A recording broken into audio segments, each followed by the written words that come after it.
Hello friends, आपका स्वागत है आपके चैनल ब्रेन फूड में।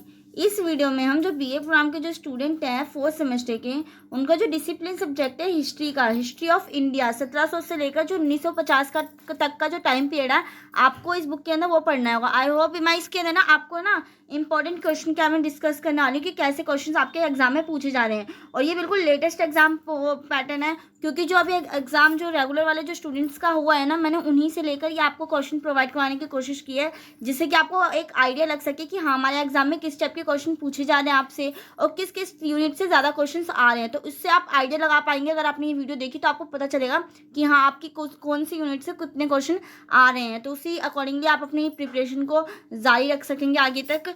तो आइए हम डिस्कस करते हैं इसके exam question and most important question के बारे में।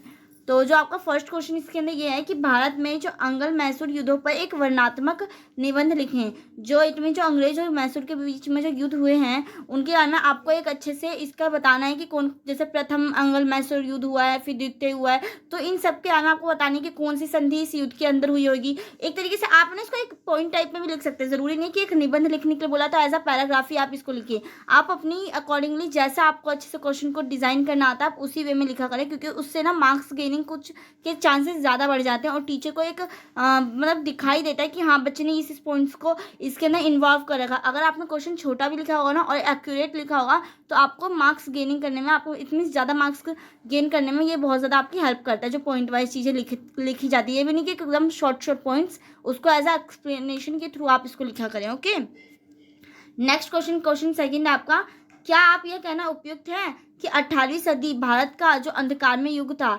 तो जो 18वीं सदी है तो वो कैसे, एक तरीके से आपको क्या ये मतलब राइट है कि नहीं है, इसके बारे में आपको चर्चा करनी है। अगर एक अंधकार में युग था जो 18वीं शताब्दी था तो वो क्यों था, इसके बारे में आपको रीज़न देना होगा। तो इसके क्वेश्चन के अंदर आपको ये एक्सप्लेन करना है।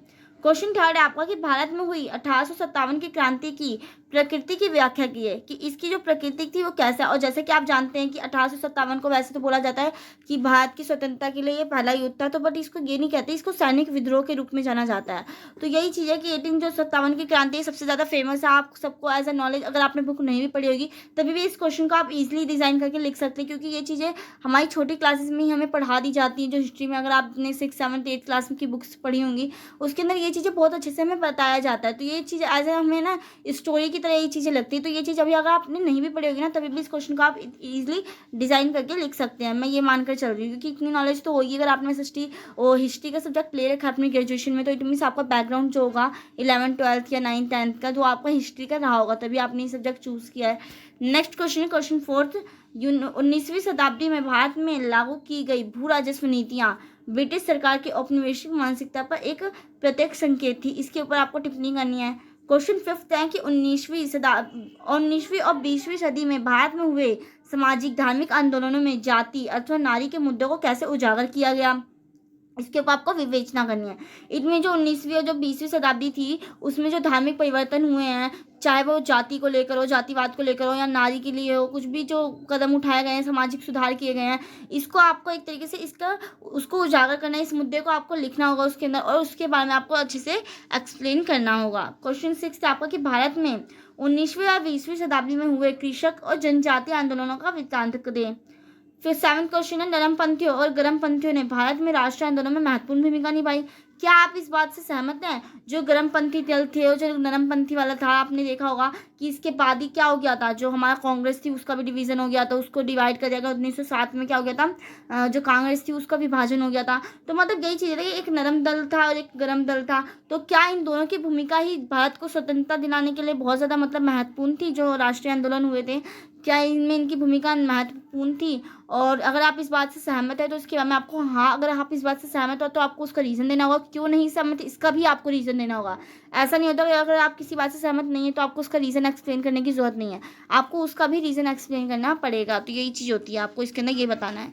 तो आपको ये पता ही होगा कि आखिर में नरमपंथी में कौन कौन से नेता थे और गर्मपंथी में कौन कौन से नेता थे। अगर मैं आपको इसका सिलेबस, अगर मैंने आपको इसकी यूनिट बनाकर प्रोवाइड कराया ना तो उसके अंदर मैं आपको बहुत अच्छे से एक्सप्लेन करूँगी।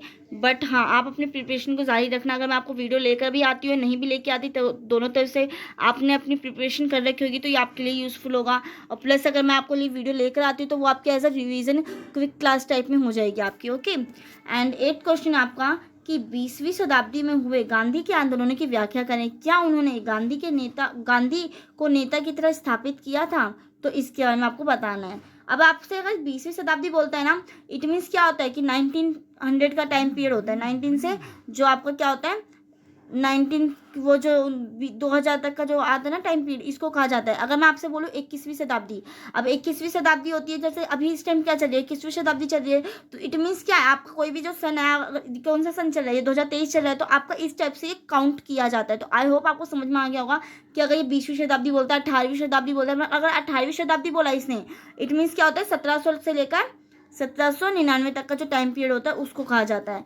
ऐसे अगर 19वीं शताब्दी इसने बोला है, तो 19वीं शताब्दी, तो इट मीन्स क्या होता है 1800 से लेकर टाइम पीरियड से लेकर 19 तक के टाइम पीरियड को क्या कहा जाता है 19वीं शताब्दी कहा जाता है। तो इसके अंदर यही बोला है कि जो 20वीं शताब्दी में जो गांधी के आंदोलनों की व्याख्या करी, क्या उन्होंने गांधी के नेता के रूप में स्थापित किया था? तो इसके बारे में आपको बताना है। क्वेश्चन 9 था कि 1947 में भारत का विभाजन सांप्रदायिक राजनीति का परिणाम था। इसके ऊपर मूल्यांकन करना है। और आपसे ये शॉर्ट नोट का एक क्वेश्चन आपके एग्जाम में, इस टाइप का पैटर्न बहुत देखने को मिलता है आपका, चाहे वो पुराना पैटर्न हो या नया पैटर्न हो, इस टाइप के क्वेश्चन आपके एग्जाम में बहुत ज़्यादा पूछे जाते हैं। हाँ, इकोनॉमिक्स के सब्जेक्ट में मैंने वैसे बहुत कम देखा था इस टाइप के क्वेश्चन को, बट हाँ अदर सब्जेक्ट में बहुत ज़्यादा पूछे जाते हैं। तो जैसे कि इसके अंदर आपको ना 2 लिखने होते हैं, कोई से भी 2 पॉइंट्स लिखने होते हैं, आपको 4 दिए होते हैं, उसमें से 2 लिखने होते हैं। अगर ये आपका टोटल 15 मार्क्स का होता है, तो एक क्वेश्चन आपका 7 का होता है और एक क्वेश्चन आपका 8 का होता है। इस टाइप से डिवाइडेबल होते हैं इसके मार्क्स। ओके, तो जैसे कि इसमें आपको रणजीत सिंह, इनके ऊपर भी, इसके ऊपर आपको टिप्पणी करनी है, या भारतीय अर्थव्यवस्था का औद्योगिकरण क्या था, धर्म जागरण या भारतीय संविधान की रचना, इनके बारे में आपको बताना है। इन 4 पॉइंट्स में से आपको 2 पॉइंट्स लिखने होंगे। आई होप आपको ये इंपॉर्टेंट जो क्वेश्चन मैंने आपको प्रोवाइड किया, ये आपकी बहुत ज़्यादा हेल्प करेगा आपके एग्जाम को समझने में, क्या कि आपका एग्जाम कैसा पैटर्न रह रहा है और आपके किस यूनिट से कौन से क्वेश्चन ज़्यादा पूछे जा रहे हैं। तो आई होप आपको ये लेक्चर अच्छा लगा। अगर ये लेक्चर आपको अच्छा लगा तो प्लीज़ इस वीडियो को लाइक करें, और अगर आपने इस चैनल पर नए हैं तो इस चैनल को सब्सक्राइब करना ना भूलें। अब हम मिलते हैं नेक्स्ट वीडियो में, जब तक के लिए बाय।